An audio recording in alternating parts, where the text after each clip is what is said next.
নদীর পাড়ের এক আম গাছে এক বান্দর থাকতো, আর ওই নদীতেই বিশাল এক কুমির থাকতো। ওই বান্দর আর কুমিরের মধ্যে ছিল গভীর বন্ধুত্ব। প্রতিদিন গাছ থেকে আম পেড়ে বান্দর ওই কুমিরকে খাওয়াতো। একদিন আম নিয়ে কুমিরটা তার স্ত্রীর কাছে গিয়ে বলল, এই আমটা আমার বন্ধু আমাকে দিয়েছে, খাইয়া দেখো, জনমের মতো মিষ্টি। এই রকমের মিষ্টি আম প্রতিদিন আমার বান্দর বন্ধু আমাকে খাওয়ায়। কুমিরের কথা মতো তার স্ত্রী আমটা খেয়ে দেখে, সত্যিই তো প্রচন্ড পরিমাণে মিষ্টি। তখন সেই কুমিরের বউ বলে উঠল, যদি এই আমটাই এত মিষ্টি হয়ে থাকে, তাহলে তোমার যেই বান্দর বন্ধু নিয়মিত এই আম খায়, না জানি তার কলিজাটা কত মিষ্টি।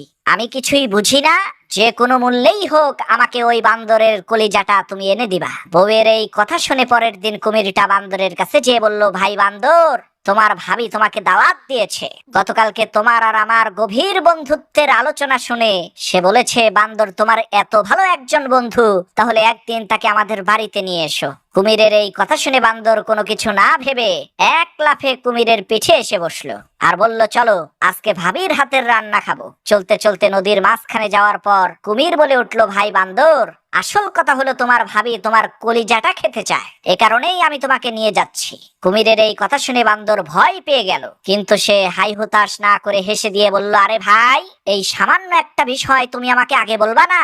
আমি তো আমার কলিজাটা আম গাছেই রেখে এসেছি, তুমি আগে বললেই তো সাথে করে নিয়ে আসতাম। তাহলে এখন চলো কলিজাটা আগে আম গাছ থেকে নিয়ে আসি। বান্দরের কথা শুনে যখনই কুমিরটা আবার ওই নদীর পাড়ের আম গাছের কাছে এসেছে, তখন সেই বান্দর এক লাফে আম গাছে উঠে বলল, আরে বেটা ধোঁকাবাজ, যা এখান থেকে।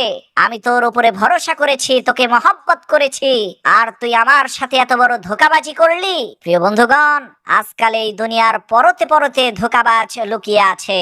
আপনি সবাইকে যখন বিশ্বাস করবেন, সবাইকে যখন ভালোবাসবেন, তখন অবশ্যই কিন্তু আপনি ধোঁকাবাজের খপ্পরে পড়বেন।